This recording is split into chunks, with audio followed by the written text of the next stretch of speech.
What's up, baseball fans? So last night I released a video talking about the negotiations between the Players Association and Major League Baseball, along with that 3 spring training facilities had been shut down, and right after I posted that video, a tweet came out giving out more information. The Players Association tweeted out that MLB has informed the association that it will not respond to our last proposal and will not play more than 60 games. Our executive board will convene in the near future to determine the next steps. Importantly, players remain committed to getting back to work as soon as possible. So according to Bob Nightingale of USA Today, the owners were absolutely furious with this counter-proposal. They were mad for a few reasons, one being that the counter-proposal from the Players Association still had both sides around $300 million apart, which would be around $10 million per team, so say Brett Gardner, a Rick Porcello, a Robert Osuna contract. They're also annoyed due to the fact that they're still $300 million apart even after Rob Manfred flew to see Tony Clark and try and work it out in person. Along with the fact that this all came after the players said to the owners,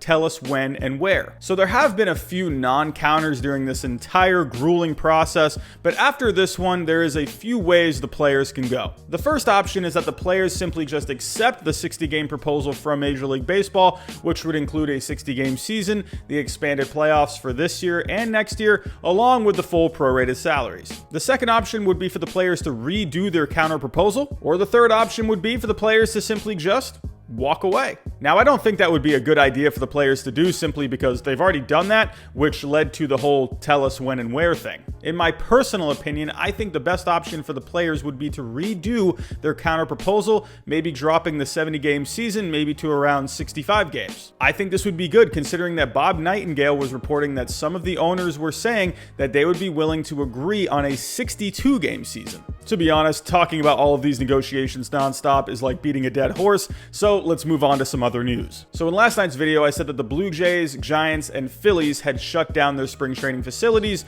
due to some players and some staff members testing positive for COVID-19 or at least showing symptoms. However, according to Bob Nightingale, all spring training facilities have now been shut down for deep cleaning, and no one else will be able to enter the facilities unless they have passed a COVID-19 test. I said this last night and I'll say it again, even with all the COVID-19 spikes, even with all these frustrating negotiations, I still think there's going to be a season. Major League Baseball and the Players Association have gone too far into these negotiations for it to just collapse, and I don't think they're going to let the whole COVID-19 thing end the season. I think what they'll end up doing is just be a lot more strict with the testing and all of the safety and medical procedures. So with that out of the way, we actually have some other baseball news. Former Major Leaguer Addison Russell is finalizing a contract with the Kiwoom Heroes in the KBO. Addison Russell was drafted 11th overall by the A's in 2012, and he was traded to the Cubs in a trade that involved Jeff Samardzija back in 2014. The last time we saw Addison Russell in the majors was with the Cubs in 2019,